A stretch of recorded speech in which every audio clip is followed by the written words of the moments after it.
Hello everyone and welcome to DownUnderSteer.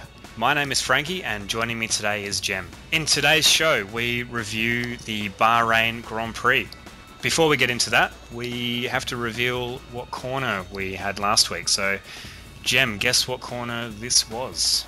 Okay, so the clue was you can guess the corner by the fact that there's no one in the stands, which obviously makes it turn 1 at Turkey. Awesome track.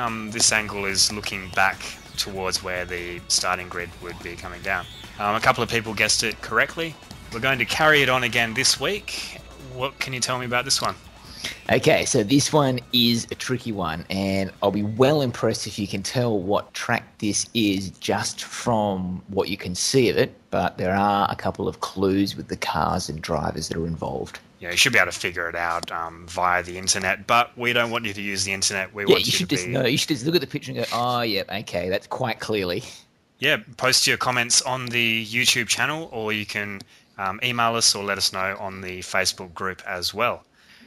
Jumping into the Bahrain Grand Prix. I mean, looking at this race, it was a Sebastian Vettel victory, which was very reminiscent of many of the victories that he had last year. Sticking it on pole, as we were so used to seeing last year, and then extending that lead on the first couple of laps to drop Hamilton out of the DRS zone. Yep. And then it was see you later. I think he had 2 seconds over Hamilton at the end of the first lap. Yeah, 2.2 seconds. He got a good getaway. He nailed it over the first lap, so he was easily out of DRS range by the time that was activated. From there, he just pretty much controlled the race. Interesting things about this race. One, we saw Schumacher really just get completely shafted in terms of his qualifying. Yeah, qualified 18th, so he didn't even make it out of Q1. And then he dropped 5 grid positions for his unscheduled gearbox change. I mean, I think Schumacher drove pretty well to get into 10th position and thereby pick up a single point for the race, although I think he probably was lucky with Jenson Button's problems towards the end of the race. I mean, Michael Schumacher has made some criticisms about the Pirelli tyres for this year. He's been complaining that you can never drive flat out on these tyres. You're always holding something back to conserve your tyres, and he's not happy about that. I mean, this is the new age of Formula One. Things are not the same as they were even a few years ago when he was driving for Ferrari on the Bridgestone tyres. What do you make of the Lotuses? It was fantastic to see them being so competitive. I'm sure a lot of people were behind Raikkonen chasing down Vettel for the second half of the race there. It's good to see Lotus up there and being competitive. I mean, you have to remember that Raikkonen came very close to overtaking Vettel on lap 36. But remember that Vettel started on pole and Raikkonen started from 11th position. So he'd made up a lot of ground to get to that point in the first place. He admitted himself he did get overtaken by, I think it was Massa in the Ferrari, and he had to retake that position, which he believes put him back too far to really be able to make a good attack on Vettel. Kimi Raikkonen tried to get into Q3 by using only one set of tyres and then just missed out, so he finished 11th and his qualifying was done for the day. But it did give him plenty of fresh rubber for race day. So on the last pit stop, he was position 2, Vettel was in front, and Vettel comes in for his last pit stop. Do you think it was a mistake from Raikkonen to shadow that and also pit for his last set of tyres? Well, I think if Lotus had wanted to overtake Vettel in the pits, they should have pitted Raikkonen before Vettel and try and get an undercut. By shadowing Vettel, I don't really think there was any chance, was there?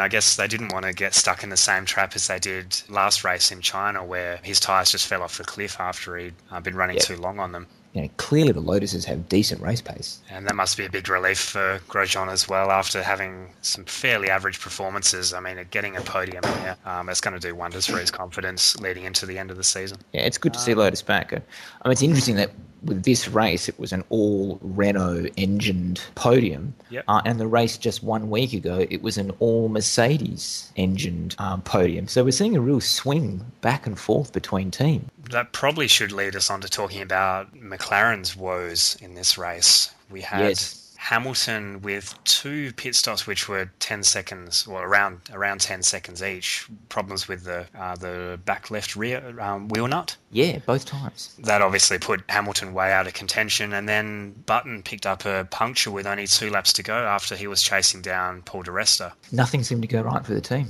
I mean, I think probably Lewis Hamilton's best moment of the race was his extremely committed overtake of Nico Rosberg, despite Nico Rosberg's extremely offensive moves on track. What did you make of that? And also the same move that he pulled against Alonso later in the race. Yeah, this really need to address this because we were talking before we started recording the show that some of the moves which people have been making in recent years, they're getting more aggressive and more aggressive as we go on. Yeah. The two moves which Rosberg did down the pit straight there, I think were bordering on illegal. His opponent was not side by side with him, but yeah, there wasn't an overlap, was there? The aggressiveness of just how he just ran them off the road there was really gobsmacking, especially the first one with Hamilton. Yeah, I can't believe he didn't get a penalty, to be honest. In race, like a drive-through penalty. But when they, and it was announced that they were going to investigate it after the race, then I presumed he'd be getting a grid place penalty for Barcelona. And I think we've been seeing over the last few years, I think the standard of driving and the amount of aggressiveness to be increasing. Like, remember Monza last year with Vettel having to tank around the outside of Alonso and having to tank to the grass, and also in the same race Michael Schumacher's very aggressive defensive moves on Lewis Hamilton.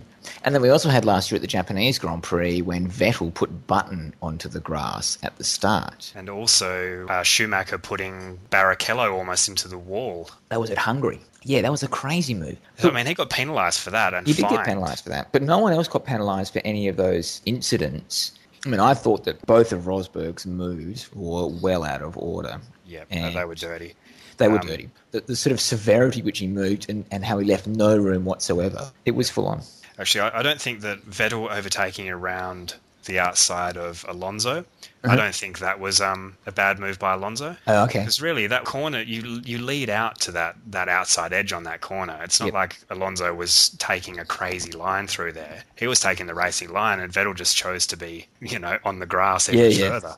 Nico Rosberg's race, it wasn't the greatest. He was pretty heavily tipped for pole for this race. I think I picked Nico Rosberg for pole, but it seems like Rosberg has made quite a few mistakes in qualifying so far this season.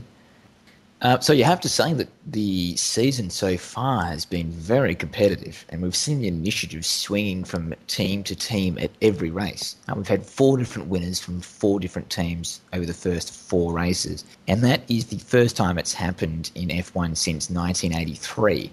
Back then, the first 4 races were won by Nelson Piquet in a Brabham, then John Watson in a McLaren, Alain Prost in a Renault, and Patrick Tambay in a Ferrari. And 1983 obviously was a very competitive season, so let's hope that this can continue over the rest of the year.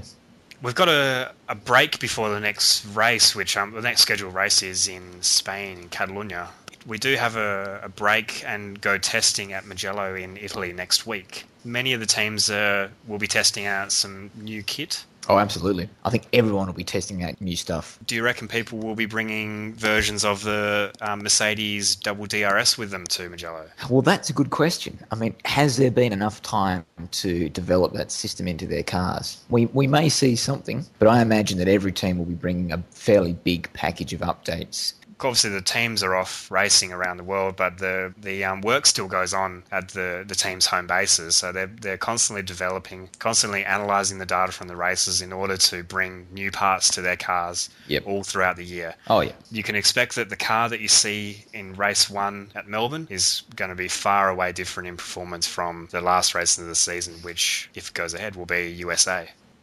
Of the drivers, who has impressed you the most over the first 4 races? Well, there's been impressive drivers all through the field. I think if you're looking at the top end, Nico Rosberg making a name for himself in the Mercedes, I think is a very interesting feature of this season. I guess what we've seen, though, is we haven't seen any one driver being consistently good over the 4 races. Most drivers have had good races and bad races. In fact, Fernando Alonso probably has been the most consistent in doing what he has been doing with the Ferrari. What I do think is maybe a bit disappointing, actually, about some of the performances is the Toro Rosso team. Yes, we had such high hopes for them in testing. They were just very, very fast and seemed full of confidence. And now in the last races, they've really just been getting thrashed. Ricciardo and Verne ended up in 14th and 15th after this race, and Ricciardo even getting lapped in it. Yeah, considering he started in 6th position. But, I mean, he had a pretty bad first lap and had some damage to his front ring. But, yeah, I mean, is McLaren still the fastest car, which we all thought it was at the first race of the season? I can't answer that question. I just don't know. We called it at the start of the season that these cars or these teams are just so competitive, so evenly matched all the way through the field, and this is proving to be an extremely exciting championship to be watching. It is. It's very close. I mean, for me, I think Q2 of each qualifying session has been the most entertaining, just seeing which drivers can get into the top 10. You know, we've seen like races of the top 16 have been covered by a second. It's been so close, and it has made for a great entertainment. Okay, we'll wrap it up there. As always, thanks everyone for watching, and please hit the like button if you enjoyed the content here today. We'd love you to subscribe and find us on Facebook, where you can also get some additional content. We'll bring you the next show after the Mugello test, and so until next time, we'll see you then.